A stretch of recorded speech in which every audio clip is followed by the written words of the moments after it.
Juste avant de donner la parole à Sylvain, je voulais profiter de ce webinaire pour vous faire un petit point sur les événements en présentiel Open Data Soft et notamment les User Clubs auxquels certains d'entre vous ont sans doute déjà participé par le passé. Vous avez peut-être reçu un mail la semaine dernière qui faisait le point justement sur tout ça. Par prudence, on a choisi d'annuler en fait tous nos user clubs jusqu'à septembre, enfin, de ceux en tout cas du mois de juin et avant l'été. On va attendre en fait durant l'été l'évolution de la situation sanitaire pour décider si on maintient le user club de Toulouse le 24 septembre. Donc, vous serez bien sûr informés pour les personnes qui sont dans le sud de la France. Dans tous les cas, notre cycle d'événements en ligne va se poursuivre après, de toute façon, la situation sanitaire, qu'elle évolue positivement ou pas. On vous proposera de nouveaux événements en septembre, justement à la rentrée. Et puis, si vous avez des sujets que vous aimeriez traiter durant ces workshops avec nous, n'hésitez pas à le faire dans la partie questionnaire. À la fin de ce workshop, vous pourrez mettre toutes vos idées et puis on pourra piocher là-dedans pour essayer de répondre toujours mieux à vos besoins. Voilà, j'en ai fini. Merci de m'avoir écouté pour cette petite introduction. Sylvain, je te laisse la parole pour la présentation et la démo. Ça marche. Merci beaucoup, Pauline, pour l'intro. Donc, Sylvain, comme Pauline le disait, Sylvain, Customer Success Manager pour Open Data Soft, donc basé à Nantes. Là, je suis au bureau de Nantes d'Open Data Soft, naviguant. Alors, j'imagine peut-être comme vous entre la maison et le bureau. Pour les journées de travail en fonction des contraintes. Donc, comme le disait Pauline, le but, c'est très concret, donc un atelier pour vous aider à intégrer de la donnée OpenStreetMap dans Open Data Soft et la partager avec des citoyens, avec des réutilisateurs. Rapidement sur le plan, donc une toute courte introduction sur OpenStreetMap, la présentation du modèle de données qui va vous être utile ensuite pour savoir comment requêter la donnée d'OpenStreetMap, et ensuite une petite conclusion avec notamment toutes les ressources. Donc tout ce qu'on va vous présenter, alors vous pouvez vous exercer en même temps à le faire. En tout cas, il y aura tous les liens sur les requêtes qu'on va mettre. Donc voilà, vous pourrez ensuite vous exercer à ça et nous contacter bien sûr si vous avez des questions. Alors, rapide introduction à OpenStreetMap, que vous devez connaître, quelques bases, donc on appelle ça, on a coutume d'appeler ça le map Wikipédia. Mais en fait, avant tout, OpenStreetMap, qu'est-ce que c'est? C'est une communauté d'utilisateurs qui va contribuer à renseigner cette carte. Et d'ailleurs, plus que cette carte, en fait, cette base de données géographiques. L'aspect carte, c'est ce qu'on voit, en fait, la couche de visualisation. Mais avant toute chose, c'est une base de données avec des données géo. À date, il y a 6,6 millions d'utilisateurs en juin 2020. D'ailleurs, on avait fait un premier webinaire en avril et c'était à 6,3 millions et 3 millions de modifications faites tous les jours sur la base de données. Si ça vous intéresse, il y a un site qui s'appelle live.openstreetmap.fr, donc une réutilisation d'OpenStreetMap qui vous permet de voir en temps réel en fait tous les ajouts au niveau mondial qui sont faits sur OpenStreetMap. Donc, comme vous le savez, c'est une base de données ouverte et chaque réutilisation doit être sous une licence particulière, on le verra, et doit mentionner le crédit OpenStreetMap Contributors. Un des intérêts d'OpenStreetMap, bien sûr, c'est la grande diversité des données, c'est-à-dire que vous allez avoir des données qui vont pouvoir venir servir, vous, tous les aspects ville, mais vous avez plein de données sur la biodiversité, enfin, plein de choses. Notamment dans le projet, il y a vraiment une attention particulière pour être inclusif, c'est-à-dire que en termes d'accessibilité PMR, de commerce vegan, de respect des cultures locales, donc c'est des choses qui sont mises en avant par le projet et donc par la communauté. Donc, je vous apprends rien en vous disant que c'est un projet contributif. Donc, c'est ce qu'on appelle de l'information géographique bénévole, Volunteer Geographic Information. Qu'est-ce que ça implique? En fait, ça a plusieurs avantages. C'est que au niveau de la collecte de données, c'est un processus de production de la donnée qui est léger, qui vous permet aussi d'avoir, vu que les contributions sont faites en temps réel, des données fraîches et qui sont accessibles. Donc tout est ouvert et vous pouvez le réutiliser. Donc ça, c'est très intéressant et on a vu que c'était particulièrement utile, notamment sur des cas de gestion de crise. Donc par exemple, sur le Covid-19, la communauté OpenStreetMap France mais suivi ensuite par d'autres pays, a mis en place un nouveau tag Covid-19 qui permettait de voir quel magasin, enfin quel service plus largement, était ouvert pendant la crise et pendant le confinement. Du coup, qu'est-ce que ça implique? Ça implique le fait que ça peut aussi être une donnée qui est complémentaire des données, on va dire, entre guillemets, conventionnelles, que vous pouvez produire notamment, où là, des fois, forcément, vous avez plus de garanties sur l'exhaustivité, vous pouvez répondre de la qualité de ces données, mais en fait, c'est pas forcément à opposer, c'est-à-dire, on va le voir sur les cas d'usage en intro, les données OpenStreetMap viennent aussi des fois complémenter des référentiels existants. Un petit mot sur comment justement aller extraire ces données. Alors, il y a pas mal de modules d'export qui sont dispo à partir de la base OSM, donc on en a cité un ici. Donc, c'est des choses que vous allez pouvoir utiliser si vous voulez pas forcément accéder à l'API comme on va le faire aujourd'hui. Bien sûr, l'API Overpass, qui est optimisée pour vous aider à requêter très précisément sur votre territoire, sur certains critères, des données dispo sur OSM. On va le voir aussi, vous avez d'autres sources d'infos qui vous permettent d'aller chercher de la donnée sur OpenStreetMap, notamment, on le verra aussi, le réseau de données Open Datasoft, où on a mis à dispo un certain nombre de jeux de données OSM que vous allez pouvoir aussi fédérer pour ceux qui font déjà ça sur leur domaine et filtrer sur vos territoires. Alors, rapidement, des cas d'usage récents, justement, depuis la crise Covid. Deux points, on va en mettre en avant deux. Ce qu'a fait Strasbourg Métropole pour justement informer ses citoyens sur les services ouverts pendant le confinement et le tout début du déconfinement, donc une période où on ne savait pas trop ce qu'il y avait. Et justement, ils ont fait un peu la structure, leur propre référentiel avec un formulaire qui permettait en fait aux établissements, à des usagers de renseigner les établissements qui étaient ouverts. Et ils ont complété ça par les données Ça reste ouvert. Donc Ça reste ouvert, c'était en fait un jeu de données qui se basait sur ce tag Covid-19, donc ce tag OpenStreetMap, donc des données OpenStreetMap. Et ils ont fusionné les deux pour fournir ce service ouvert pour vous. Même modèle de Grand Paris Sud, qui est une EPT en région parisienne, avec en sortie vraiment, là on est même presque post-déconfinement, quels sont les services locaux qui sont ouverts et qui sont disponibles sur le territoire. Donc pareil, même principe, un référentiel qui était leur référentiel propre, et puis, on le voit sur ce jeu de données, une requête OpenStreetMap, pas forcément même sur ceux qui étaient ouverts, mais sur tous les services, donc magasins, locaux ouverts et artisans. Donc ils ont rassemblé ça dans un jeu de données qui rassemblait ces sources. Et il y a même un truc supplémentaire, c'était sur leur portail, se poser comme une sorte de tiers pour pousser à la contribution. Donc, par exemple, vous souhaitez ajouter un commerce, apporter une modification, allez rejoindre soit notre formulaire, si vous voulez le faire en direct avec nous, ou soit aller directement contribuer sur OpenStreetMap. Donc voilà. Et donc ça, c'est la requête. Celle-là, elle est très longue qu'ils ont faite sur l'API. Et vous allez voir que c'est une requête là assez longue, mais nous, on va faire des plus simples aujourd'hui.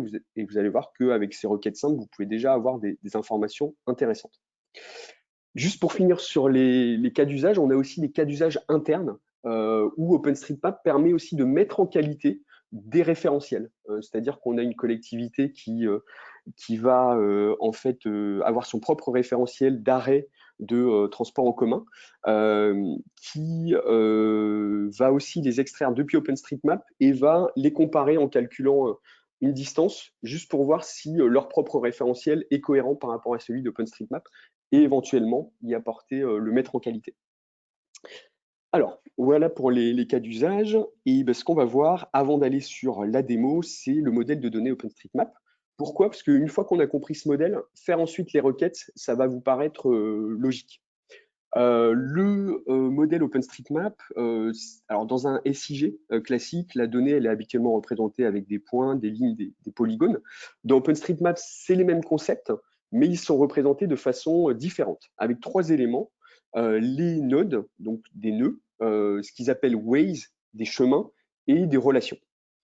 Donc ça, c'est la base, c'est vraiment les éléments qui vous permettent de cartographier ça sur OpenStreetMap.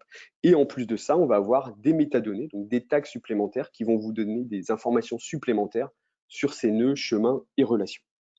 Alors, qu'est-ce qu'un nœud? En fait, tout simplement, c'est un point géo, donc un geopoint, donc défini par une latitude et une longitude. Donc, ça va aider à décrire un arbre, un magasin, un parking vélo, par exemple. Donc là, c'est un restaurant qui est situé à côté de l'endroit où j'habite, donc à Basse-Goulaine. Donc, on le voit, c'est un nœud. Qu'est-ce qu'un way, un chemin? Et ben en fait, c'est une combinaison de nœuds.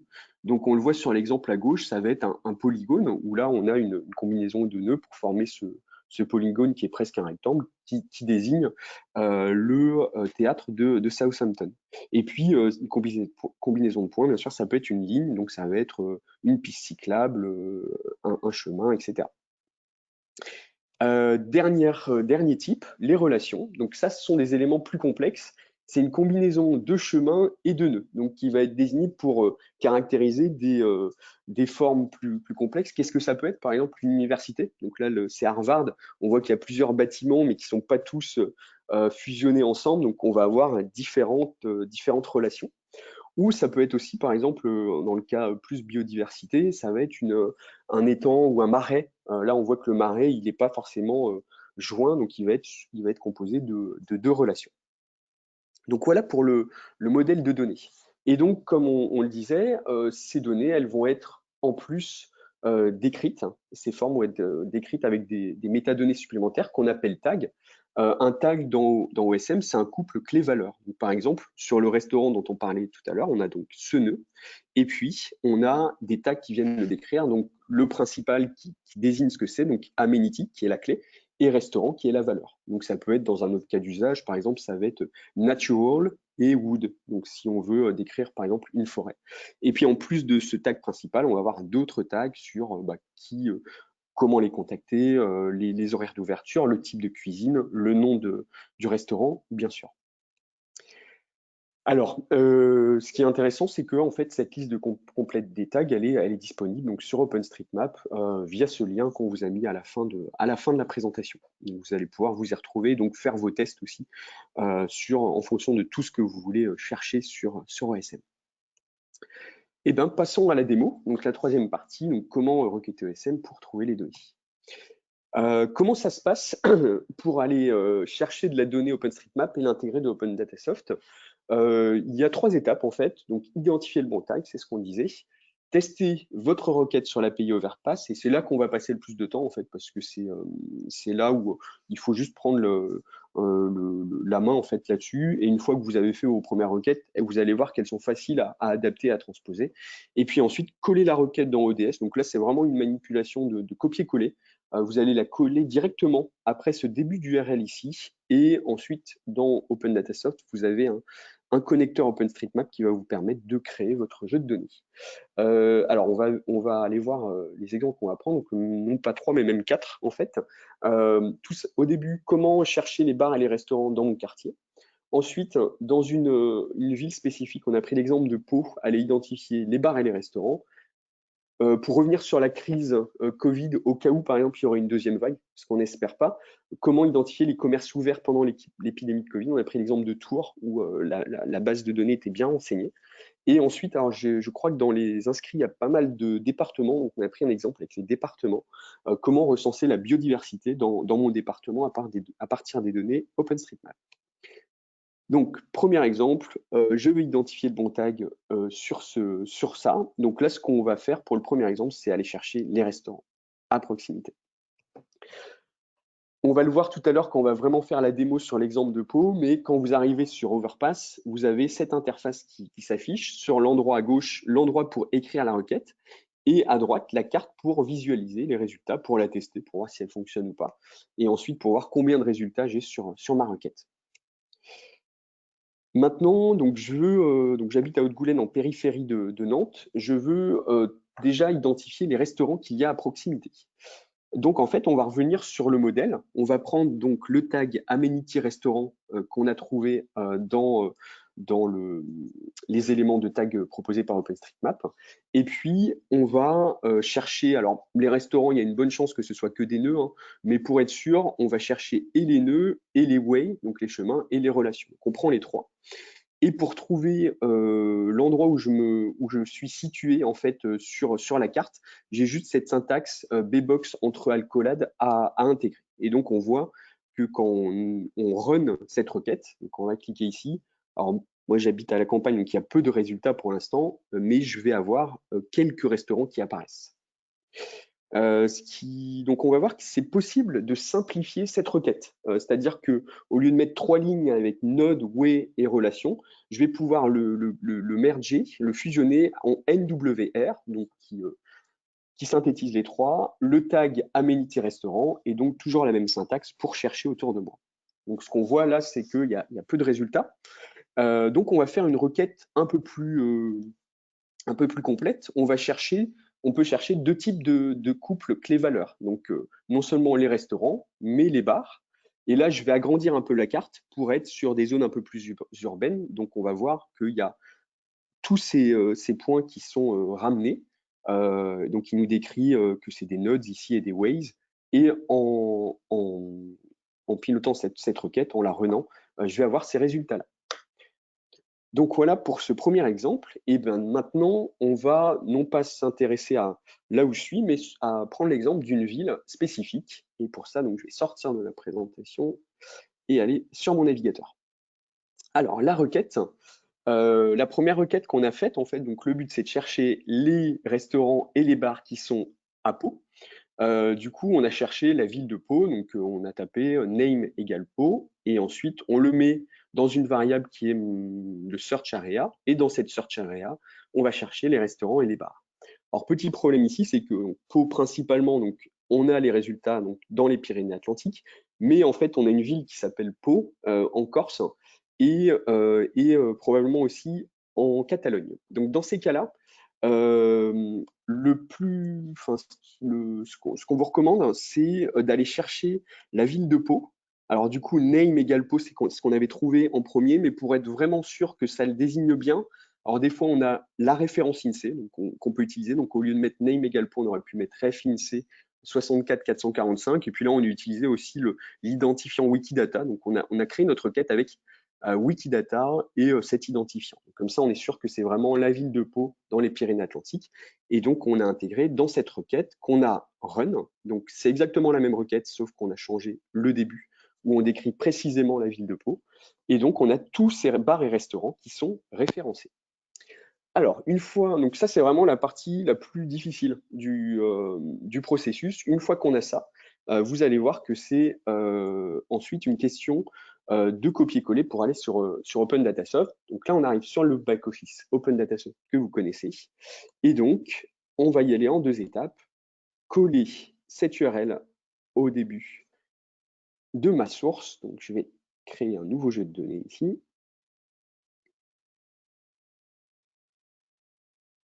Hop. Et puis, ajouter une source. Et juste après cette source, en fait, je n'ai juste qu'à copier-coller la requête OSM, Overpass, directement. Hop. J'intègre mon URL, donc ce que vous avez l'habitude de faire. Et donc là, on voit qu'il y a le connecteur OpenStreetMap à l'œuvre qui va aller chercher la donnée. Donc en même temps, je vais donner un titre à mon jet de données, bar et restaurant à Pau. Hop. Ce qui est intéressant avec le connecteur OpenStreetMap, donc là on va voir qu'il va intégrer les différents champs, la forme géo, si c'est un bar ou un restaurant, et puis on a tous les autres tags. Ce qui est intéressant, c'est que ces autres tags, je vais pouvoir aussi les extraire directement depuis le connecteur. Donc, par exemple, on va extraire le type de cuisine, le nom et par exemple les horaires d'ouverture. Hop, j'intègre ça et je vais me retrouver donc dans l'onglet traitement. Donc, on va bien vérifier que ça c'est. Voilà, donc on va enregistrer le jeu de données aussi. Et donc là, j'arrive sur l'onglet traitement de mon jeu de données. Donc j'ai bien l'amenity, donc le type, est-ce que c'est un restaurant ou un bar, son nom. Donc on va mettre ce que vous avez l'habitude de faire, des facettes. par exemple, sur le type de restaurant, le type de cuisine aussi. Et on voit que le type de cuisine, il est spécifié, mais des fois, vous pouvez avoir plusieurs types de cuisine. Donc, on va là typer en multivalué, donc avec un séparateur point-virgule, pour être bien sûr que chacune des valeurs de ce champ est prise en compte. Et puis, on va aller, ce que vous avez l'habitude de faire dans l'onglet information, on ne va pas remplir toutes les métadonnées, mais les principales pour la réutilisation. Donc la licence, toujours c'est du ODBL comme spécifié par OpenStreetMap.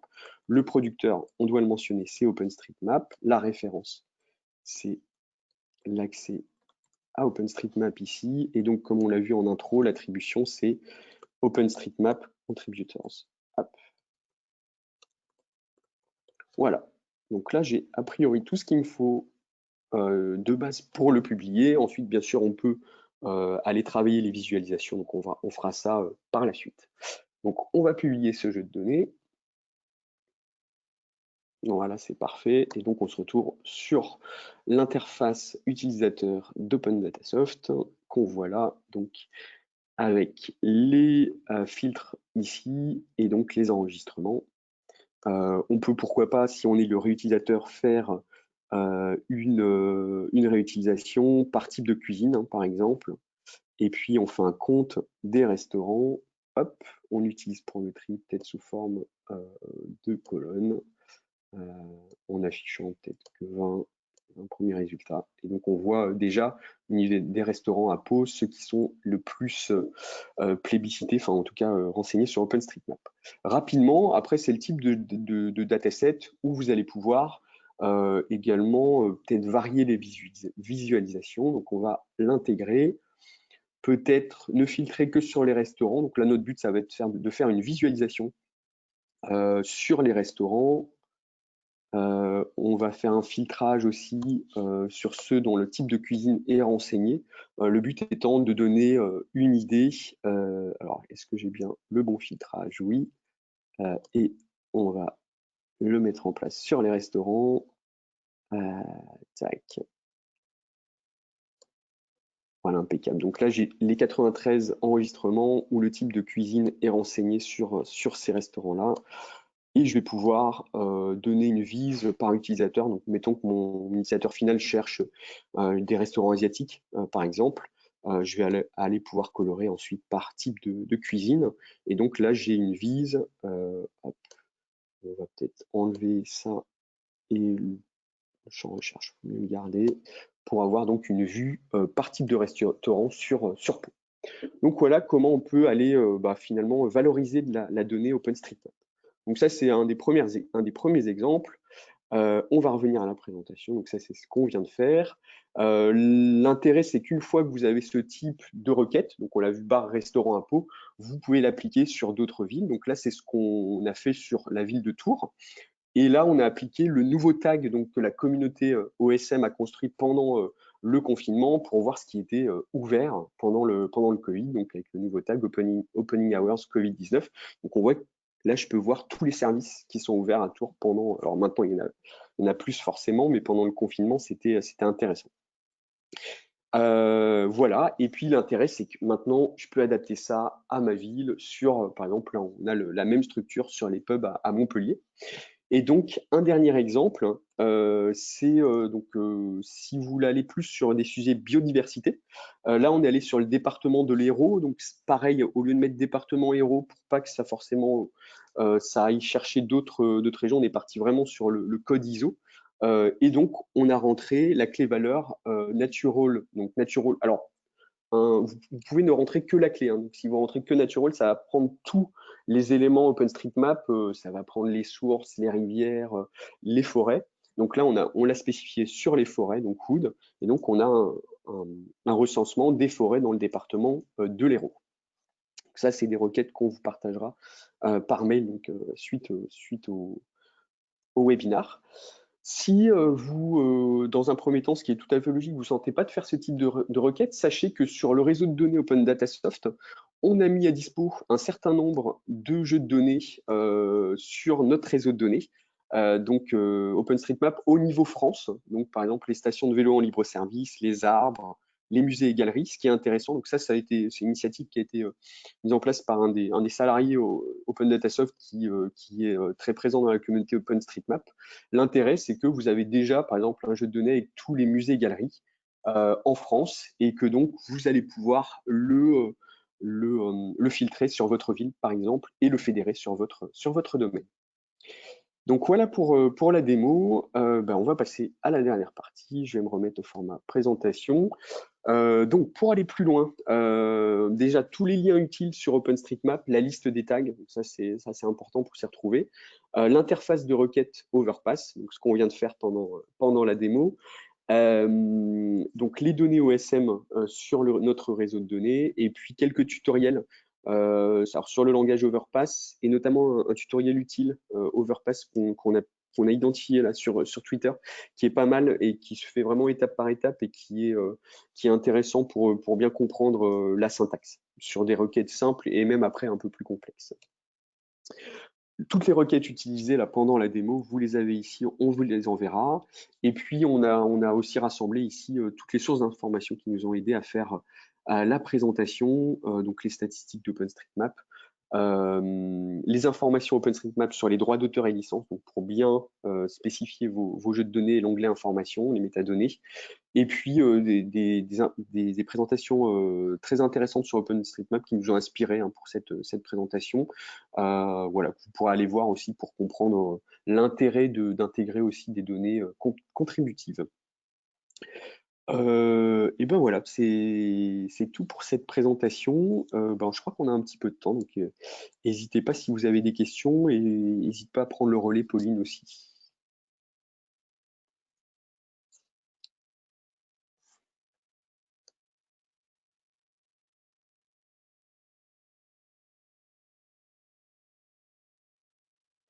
Alors, il y a des questions. Hop.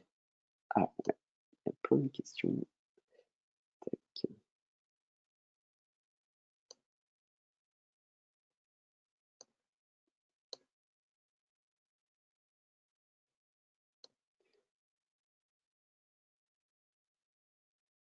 Alors oui, c'est bon, je vois les questions, donc là je suis.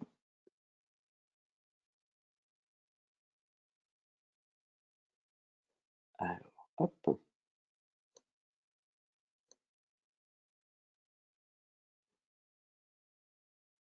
Alors, j'ai une première question, donc il y a un paquet de questions, je vais essayer d'y répondre à tous. Et il y a une question qui est intéressante, c'est donc peut-on considérer les données d'OpenStreetMap comme fiables? Alors,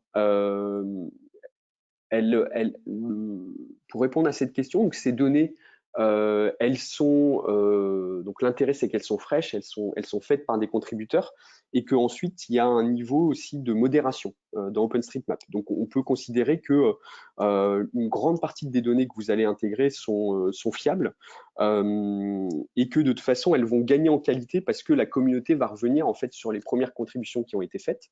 Bien sûr, on peut pas forcément avec OpenStreetMap se garantir de 100% d'exhaustivité et de fiabilité de la donnée.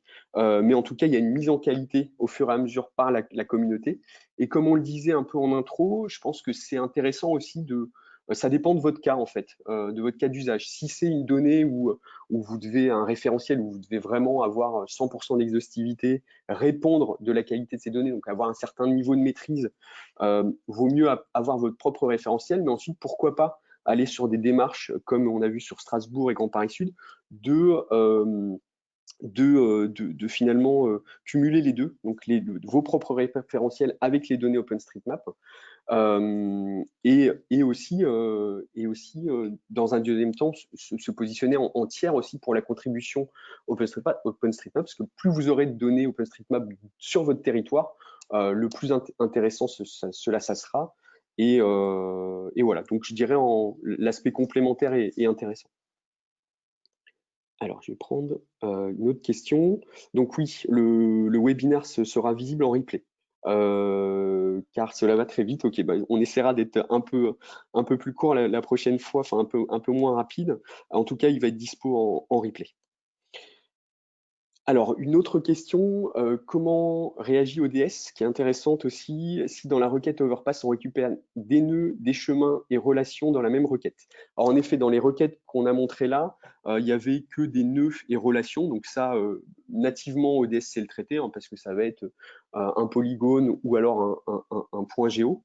Quand il y a une relation, c'est un peu plus complexe. On avait fait le test, par exemple, sur le musée du Louvre, hein, qui est un peu comme on a eu sur Harvard, qui là va être cumuler plusieurs relations. Donc là, la relation va être éclatée en plusieurs chemins, donc ways. Donc vous allez avoir plusieurs enregistrements.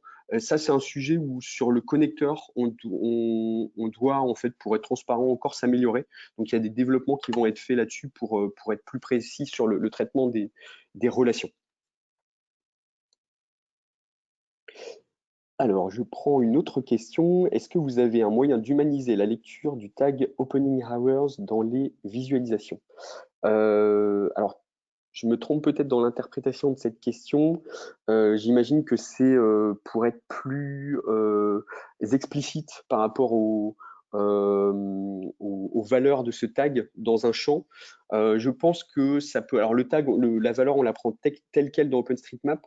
Je pense qu'après, si la structure est la même, c'est quelque chose via des processeurs expression qu'on peut rendre plus intelligible dans ODS. Il faudrait faire le test, mais à mon avis, c'est possible, si je réponds bien à votre question. Voilà. Alors, attendez, il y a d'autres questions. Bon, je vais continuer à les prendre, si ça ne vous dérange pas. Alors, il y a une première où je vois peut-être, si Pauline, tu peux lui voir ce que je vois. Juste bonjour à tous, donc ça se trouve, il y a quelque chose de plus. Hop. Oui, bonjour à tous, c'était la première question, qui était plutôt un salut général. Merci, bonjour d'ailleurs. Ah oui, d'accord. Super. Il y avait une dernière question. Est-ce qu'OSM utilise les données présentes en open data? Alors oui, si je comprends bien la question, c'est est-ce que finalement, dans les données que vous allez exposer sur vos portails, est-ce qu'elles vont être, est-ce que ça va venir alimenter OpenStreetMap, si j'ai bien compris la question. Alors il y a, en effet, la question elle est intéressante et nous on a quelques collectivités qui commencent à s'interroger là-dessus.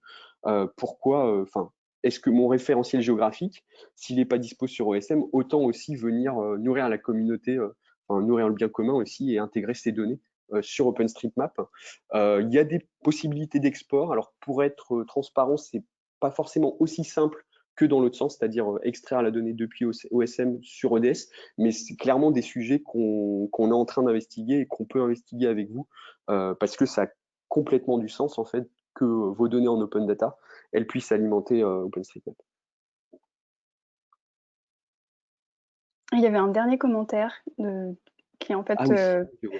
qui validait ce que tu disais tout à l'heure, Sylvain, sur l'intégration, enfin le cumul intégration de données et recherche de données OSM. Et c'était Jérôme du coup qui disait que Montpellier le faisait très bien. Donc voilà, ce cumul de deux types de sources. Ouais, super.